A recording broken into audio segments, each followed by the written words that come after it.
Irene, my Irene! Irene controversy. Why did you have to do this this? happen? No. I love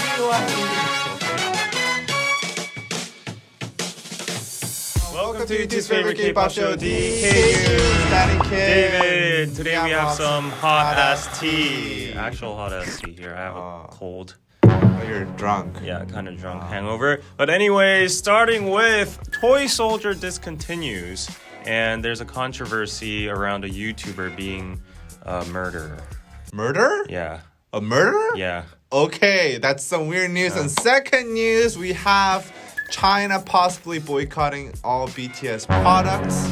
That's some hard-hitting news. Yeah. Last but not least, the biggest talk of the town currently, Irene is canceled and under controversy by the Korean netizen and the whole nation. I loved Irene so much, but yeah, that's what's going on. And on to the first news. So, Toy Soldier discontinues and controversial YouTuber Chongbaeu admits himself being a murderer regarding the Toy Soldier's controversy. Okay, that's so confusing. So, a lot has been going on in Korea for the past few weeks, and huge YouTubers have been targeted and taken down, including Korean Englishman and Josh's wife, Kukgabi, due to the controversy that they disobeyed the quarantine measures and stuff like that. Accusations about their health care and more. Anyways, however, the biggest talk of the town for the past few months has definitely been the Korean YouTube sensation Toy Soldiers or Fake Men. Have you seen that? Yes. Yeah. I love the show. Yeah, love the show. Everybody watches it. It's a series that parodied the Real Men series by MBC, where celebrities go to experience Korean military. Lisa was in it and all the other idols too.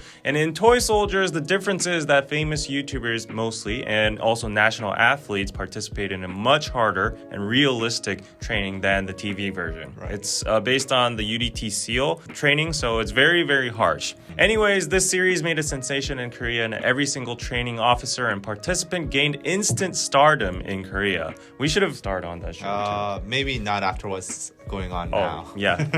However, this instant stardom also brought many controversy too, as people like Chongbaeu, a controversial YouTuber, started targeting officers that appeared in Toy Soldier. Before all of this, there were attempts to expose other officers such as Agent K, a very handsome man, for bullying, but he got a pass because it was apparently out of self-defense or retaliation to protect his younger brother. That's that. Another controversy was formed around Ken Ri, who was probably the most famous guy in Korea for a while, sweeping all the ads and shows, but he eventually got swirled into an accusation regarding sexual harassment and lying about being a UN agent, etc. Well, that lie was not a lie. Yeah, so he was a UN agent. Yeah, although the allegations were rebutted by himself and some debunked, like the UN case, while he seems undisturbed on the surface level, he's very He's calm. uploading like Instagram pictures of him having beers. Yeah, and haters stuff gonna like hate that. stuff like that. Yeah. So, but the reality is that many companies canceled their contracts with him, and he's probably facing a lot of fees for the breach of contract at the moment. Shit went down for him. Anyways, back to today's main story. So there's this controversial YouTuber called Chongbaeu. He himself started his YouTube with the motto of exposing people of who they are to add more justice to society. Okay, he gained some popularity by outing problematic YouTubers and so. However, his content has changed over time and has done many problematic things himself. And here's a list of what he did according to some angry Canaans. They made a compilation. First of all, after Sully and Kuara left us, he uploaded their Instagram lives and monetized it. And he blocked all the comments and took down the video right after the monetization process was complete. That's very up. Also, he targeted a policeman for something which proved to be false at the end, but result-wise, eventually the policeman chose to end his own life because of the false accusation. Really? Yeah. And then there are more things about YouTubers, like controversies exposing them, him going into female bathtubs, pranking the 911, advertising illegal gambling, and more. On YouTube? Yeah, that's what. How is he exposing problematic YouTubers when he's a problematic YouTuber? I don't know. So, anyways, Koreans call him now the cyber tow truck. Yeah. Cyber wreck car, because he leeches off of controversies and is always there first. Car crashes escalate the situation. Right. And this time it's about Toy Soldiers. He targeted two of the officers that weren't targeted yet. And they were Logan and Jung, and he claimed that they had went to illegal prostitution facilities and showed screen caps of KakaoTalk messages of what he claimed as proof. Them talking about like illegal prostitution and stuff like that. He accused Logan had done perverted sex activities on the controversial community called Soranet, which is now abolished, right? It's gone. Basically, Soranet also included some spy cam photos uploaded there, so that's why it got very shady, similar to Nth Room kind of community. Anyways, despite the two officers denying everything, the Knet sided on Chongbaeu initially because the officers couldn't prove their innocence, and Chongbaeu went further on by releasing a naked picture of Logan where he got fished to get naked and stuff. So there's like this scam thing in Korea, like a naked girl approaches you by DMs and stuff, and they say like, you know, you want to do like sexting and stuff like that, video chat, get naked and stuff. They screen record it and then they blackmail you. So I don't know how he got a hold of that, but he did. Yeah, anyways. This guy, he's resourceful. Yeah, he definitely gets his sources. He's like the dispatch, I guess. Right. Anyways, then people turned around on Chongbaeu after this because of the leaking of that picture. It was obviously wrong and breaking the law. Like he shouldn't have crossed that line, even if he were to expose someone. Moreover, horribly, this resulted in a miscarriage for Logan's wife due to the extreme stress they were receiving. The Toy Soldiers series also decided to discontinue their series for the time being, and people got furious over Chongbaeu, and yesterday he finally came out with a video apologizing to Logan's wife for the miscarriage and saying that he has been living for the past few years committing sin and that he is a murderer himself. So he basically admitted that he has been an evil being and he's actually killed several people. You should know. About time. Like, he had the audacity to, you know,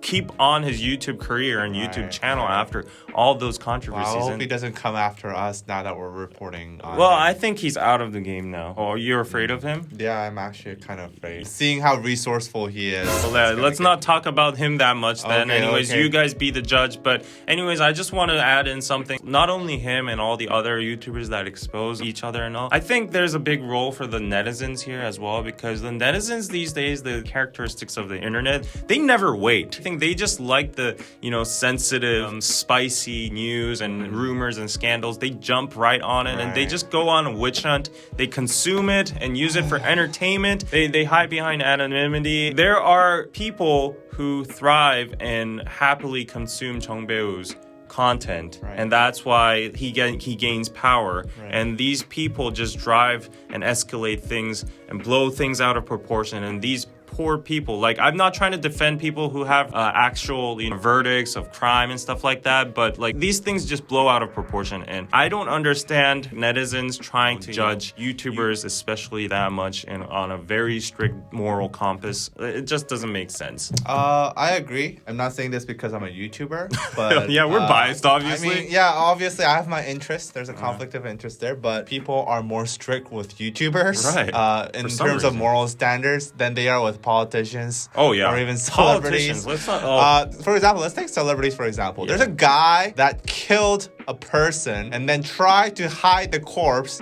and then fell asleep while trying to hide the corpse and got caught by the police, and he's on TV. And people are angry that this guy did some prostitution, allegedly. He's not someone that's like preaching ethics. He's not someone who's like a monk. He's a mercenary. This guy, soldier. You don't expect this guy to be a monk. And at the end of the day, I think this is a very personal matter that should be handled within the family. Do you think this makes it any better that now that this is all revealed, do you think his wife will be happy? Like, I don't understand the logic here. There might be a little bit of debate here. Like, people pointing out the flaws and faults of these YouTubers is fine, but like going full on trying to dig up your whole past and like targeting him and trying to ruin his life with an agenda there, like that is not right. Like, I get the criticism. Oh, he had like alleged prostitution claims and stuff. Oh, that's disgusting. I'm not gonna watch that.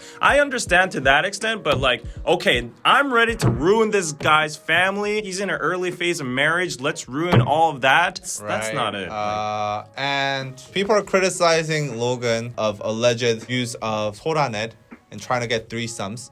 Yeah. He was trying to get into threesomes, basically. Voluntarily, these people are asking to have another guy in their bedroom, and it's what they want to do. That is illegal. That has a lot of illegal but what he did in that website is not illegal. There's a lot of stuff on YouTube that's illegal too. I'm just saying, people are judging this guy. They're just jumping on the hate train, and I don't care if he did threesomes. Do what you want, man. No. I don't care. Don't try to ruin somebody's life. On to the next news. BTS might be boycotted in China. Is the next news. Winda, the fifth biggest logistics company in China, announced on October 19th that they will be temporarily suspending the shipment of BTS products. They stated the reasoning for the suspension. It's because of what we all know. Alluding to BTS's recent award acceptance speech at the Korea Society that thanked America for their efforts and sacrifices in the Korean War. Many Chinese netizens have been furious with this speech, as we reported last week, so go check out that news. And some companies even took down BTS ads and photos off their websites after the negative response from the Chinese public.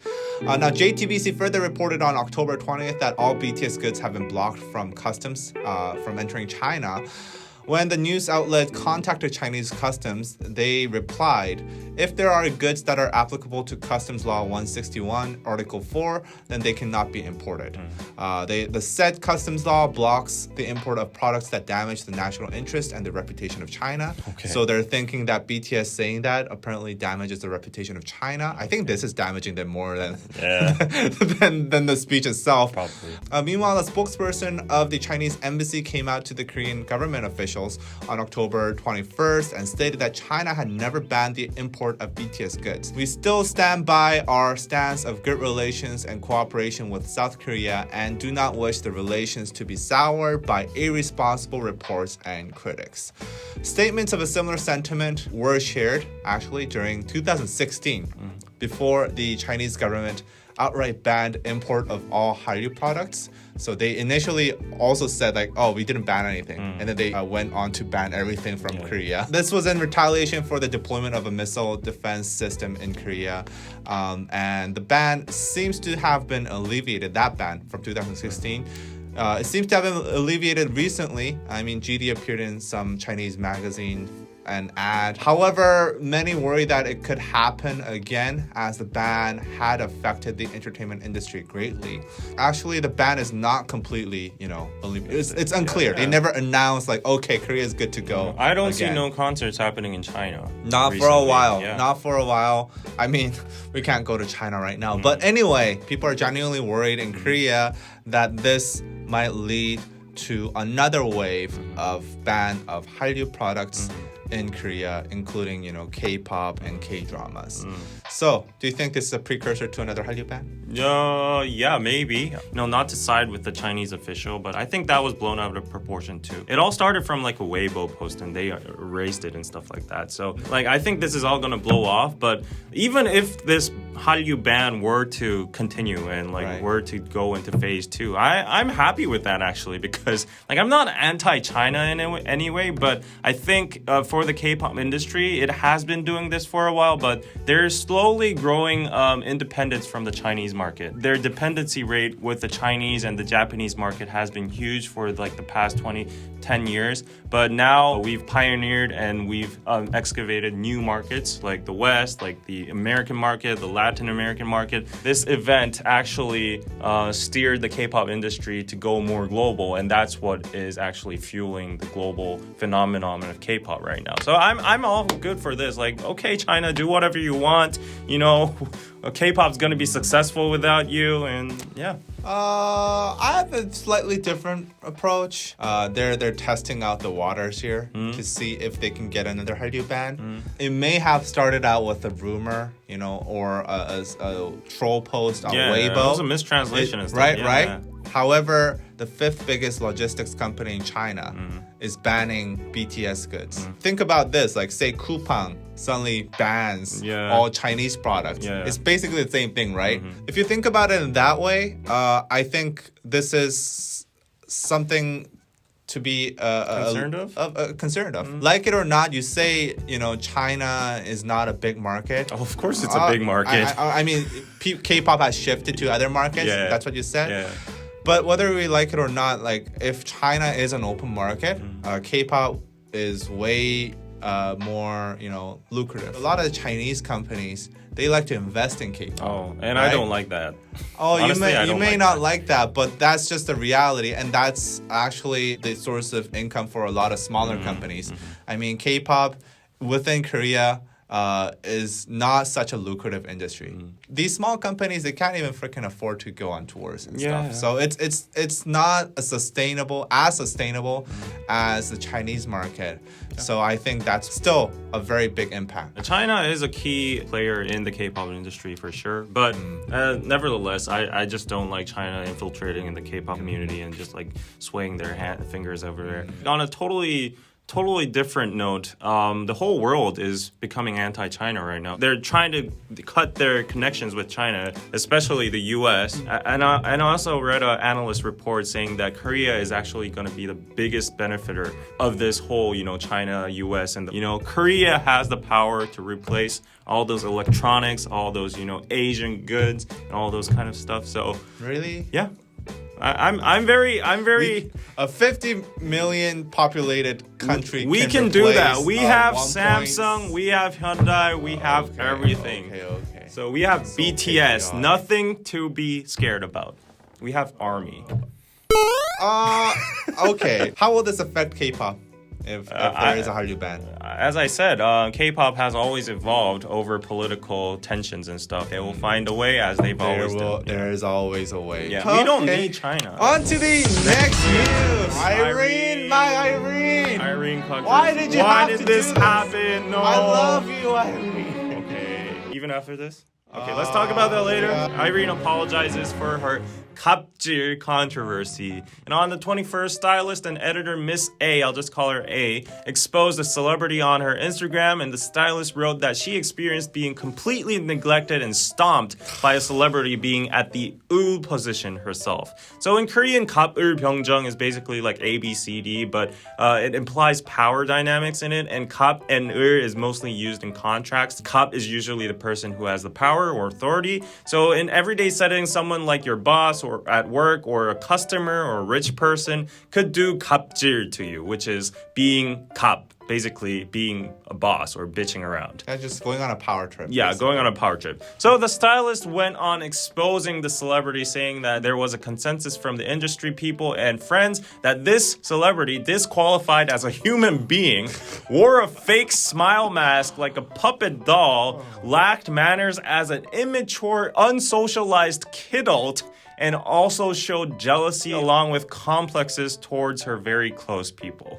Boom, boom, boom. That is descriptive. Shots fired. Descriptive. Yes. This woman had it like boiling and I could feel it. She did. And moreover... oh, there's more. She said, unintelligent enough to show all that lacking transparently. She also called her an arrogant/audacious person who shows how low she can go to a person she first met. And the stylist went on saying, I already had to prepare myself before meeting her because of things I'd heard about her, but eventually I lost words after being electrocuted by her, and I had no choice to become a stupid person that couldn't do anything in front of a person who just stood there bitching around with her hands, feet, and brain tied up along with her loathing face. She seemed like she didn't care about what kind of situation she had made and didn't accept the time or explanation in order to help her understand. I have been in this field for 15 years and have went through all sorts of things and thought that I already bent my knees, let go of everything regarding my life, but it seems like I haven't yet. It was a total 20 minutes of hell in random room. Now, no greetings as a starter, pointing her fingers here and there, sitting on a chair with her phone in her hand while I was standing right in front of her. I don't know if she was doing it only to me or everyone in the room, but she was definitely upset. Today's target was myself. I got hit countlessly by her blade-sharp words, and tears poured out of my eyes. And at the end, the stylist emphasized that I wanted to receive an apology and talk to her as a human to human human being. That would be nice. Yeah, after calming myself, but then she just disappeared. Poof. Oh, no. I audio recorded the scene for insurance and I will take action on her. I will invest all my energy, my brain, and everything I can do. It's like, Taken, I will look for you. I will find you. And I will kill you. And she went on saying, it's been a long time since I realized how strong you can depend on revenge towards a person. Hashtag psycho, hashtag monster. Honestly, like after reading this, this was actually very difficult to read. Yeah. Let me tell you, I don't know what editor she is. Maybe she's a photo editor because she's not very good at writing. Yeah. I'm sorry. But it was very descriptive, but it was very unorganized. Lengthy, too wordy. But whatever she went through, I could feel like this woman has so much to say within this 20-minute interaction, which is amazing. Like, how can you meet someone for 20 minutes and have this much to say about them? Yeah, so the hashtag psycho and monster immediately made assumptions that it was definitely about a Red Velvet member. And because Irene and Sergey worked together on Monster, people thought that the post was about those two. At first, people were confused because this editor had written a previous post in where she had complimented Irene. However, after this confusion, the editor and stylist clarified her stance by deleting that post. And it then became sure that the post was about Irene. Right. She cleared Sugi's name. Yeah. Yeah, basically. And Irene became top trending #1 for the whole day, and actually even right now. It's been 48 hours and still she's trending #1 on Naver. And insider people added support to the editor's post by liking her post. And this included insiders such as Red Velvet's back dancers, SM's employees, music video directors, and more. Ex-SM. XXX, yeah. Anyways, as the situation escalated, Irene uploaded an apology via Instagram around 9 p.m. She apologized for being immature and said that she reflected on her embarrassing behavior. She realized how essential staff are. SM also came out with an official statement saying that Irene went to directly apologize to the stylist, and SM went on saying they would be careful on this issue in the future, respect staff more, and never let this happen again. I hope not, yeah. After this, the stylist deleted her original post, which made it seem like the end of the controversy. However, Korean netizens aren't taking it that easily due to Irene's apology that surfaced only after several hours at night at 9 p.m. And also, there seems to be an atmosphere forming for additional exposing of other celebrities in a similar line. Yeah, I'd be kind of scared if I was a celebrity and had done something like that before. Yeah. Plus, a movie called Double Patty is scheduled to be premiering at the end of the year, but there are now concerns of that because Irene is the lead actress of the movie, and people are wondering whether people will watch the movie. What do you think of this whole situation? Well, if it was just this person alone, then I would have been like, maybe it was just a single incident. Maybe she was having a bad day. But if industry officials are coming out liking this post, supporting actively this claim, and commenting on it even, you'd have to have a pretty bad attitude for all these industry officials who had previous relations with SM to come out, which would endanger their relation with SM, right? That would endanger their future work. They're like, I'm not gonna work with SM anymore. I gotta expose this. They're fed with. So like I'm sure, and I'm sure like these people, they work with a lot of like very high ego, big ego personalities. Because celebrities, a lot of them are like that. They think they're the shit. So I'm sure they've dealt with a lot of that. But to even have them, like this editor, she worked for 15 years, and even she's like trembling and writing this, that really puts Irene's character into question. And I think this whole situation escalated even faster because in the recent years, Korea's perception and Korea's trying to change the society. And 갑질, the power trips of authorities has become a huge problem. And actually, people are like trying to implement laws in order to prevent that, because this has been a problem in Korean society for a long time. Whenever people see incidents of 갑질, people are very quick to call that out right. and be upset about it. So I think with that social context in mind, Irene's situation blew up even harder. Right. And actually the stylist, I excluded that part out because it was too long, but the actual first 2 sentences of her post start with 2 examples of the biggest 갑질 cases in Korea. First case, I think the most representative case of 갑질 in Korean society was when the heir of Korean Air's owner, the daughter, she went on the airplane, Korean Air, and she ate some peanuts, and I guess they weren't served according to the protocol, according to the manual. So then she told the pilot to do a U-turn in air because the peanuts weren't right. And they had to U-turn. Yeah. And after that, Korea became... and she made the flight attendant kneel down. Kneel down. Incidents like this, basically Korean people are very pissed off about. I think this came at a really bad timing because right now Korean society is really sensitive about these kind of power trips from high authorities. Yeah, I just feel bad for the editor, and I also wonder about like what was said in that recording. I'm kind of curious about the recording. I mean, like she used the example of the Korean Air and also the heir, like the very young child heir of the Joseonilbo, like the biggest newspaper in Korea.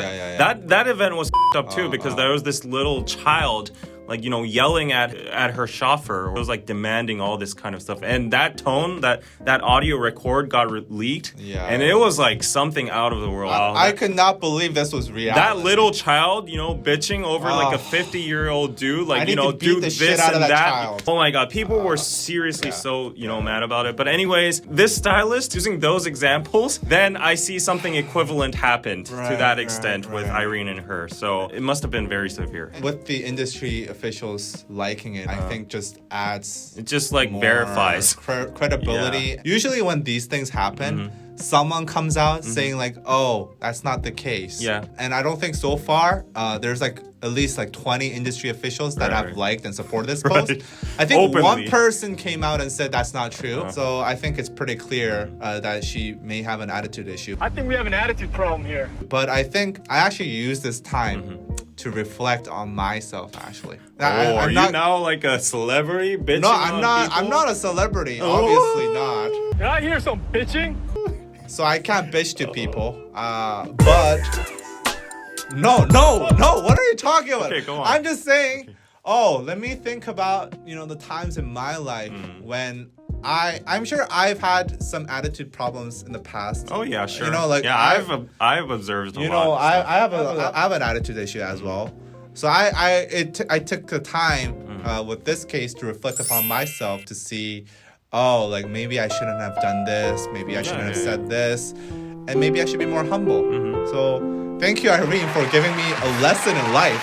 That's what I want to say. Like, seriously? This gave me a reason to reflect upon my life. Yeah. But my initial reaction to this was like, I wasn't actually surprised because like, we know a lot of people. We talk to a lot of insiders. We talk to a lot of industry people. And I won't comment on that. Yeah, we've heard a lot of stuff about certain idols and celebrities, and this wasn't something new. And honestly, this kind of 갑질 behavior has been around for a lot. So not just Irene, like it's prevalent. Yeah, in a lot of and what matters is that the culture should change throughout this controversy. Like this should be a catalyst in the culture's change, and staff should be more respected. Period. Also, I just want to say this. People are gonna hate me, some people, but also in these kind of moments, idols who have very clean images and good manners stand out and shine even more. And I can vouch that I myself have experienced and interacted with and also heard secondhand compliments from music show producers to advertising sector people that the biggest boy band in the world is there for a reason. Even to this day, right now, they are there for a reason, leaving aside all their music and messages. And I'm extremely proud to be a fan of them because they're humble kings. Right. They are very well-mannered and no problematic. An insider who works with them told me, like who works in that company, company told me that especially RM and Suga are really, really nice to work with. Yeah. So I mean, I know a lot of advertising dudes. I know a lot of people in the music sector, and all I've heard is just. But let's not compare, okay? I'm not comparing. I'm not comparing. I'm just being BTS. Let's go back to this topic. This is my channel. I'm an army. I like them. This is my channel too. Okay. Yeah, so I'm talking about but yeah, at the same time, I'm a big fan of Red Velvet's music and them. Me too. I actually, they're my second to first between G-Idol and Red Velvet. Actually, Red Velvet, I qualify their music as the top of K-pop, and I really love them. But I guess this kind of disappointed me a little bit. But at least I'm happy that my bias Seulgi wasn't exposed. Like she was on the danger line, but she got cleared. I'm just happy about that. Yeah, she's a humble. Irene was my bias. Yeah, Seulgi forever. Now she's even a bigger bias now. Really? Because she's like that? You want her to do that to you? Attitude. You imagine yourself, I want to be your stylist now. Anyway, you know what? You know, people worry that Irene might retire or get kicked out. I don't think there's anything to worry about that, honestly. I don't think this is a case that's It's not going to affect her that much. Yeah. To that extent, it's going to be just something that, this happened. And it'll always follow her throughout the rest of her career. I'm sure it'll follow her. But I don't think it'll be something that's like really damaging. If that recording were to be exposed, then that would damage her a lot. Which really makes me curious because like they were so quick. Yeah. People say they were late, but I think they were really quick to respond. Me too. I thought it was relatively very swift. So, she must have knew what she'd done. Because like she directly went there and apologized. It's a good time to reflect upon your behavior. Yeah, I'm always good to people. My attitude. Yeah, I always try to be good to staff. I'll be honest. Let me just say sorry to everybody who I've done wrong, who might want to expose me. Before they expose me, I'm sorry. I was young, immature. Now I'm a grown man. Yeah. I'm sorry I was an asshole. Yeah. And an idiot.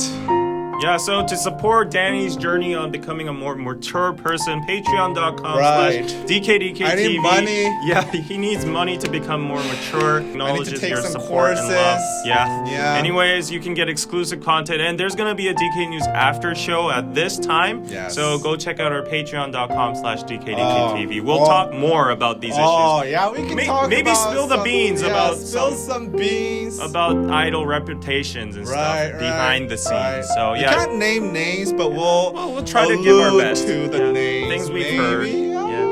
Most positive stuff too. Yeah, and negative stuff too. But anyways, there's gonna be some tea. So come on, join our exclusive live stream, and we will see you guys next time. Bye bye.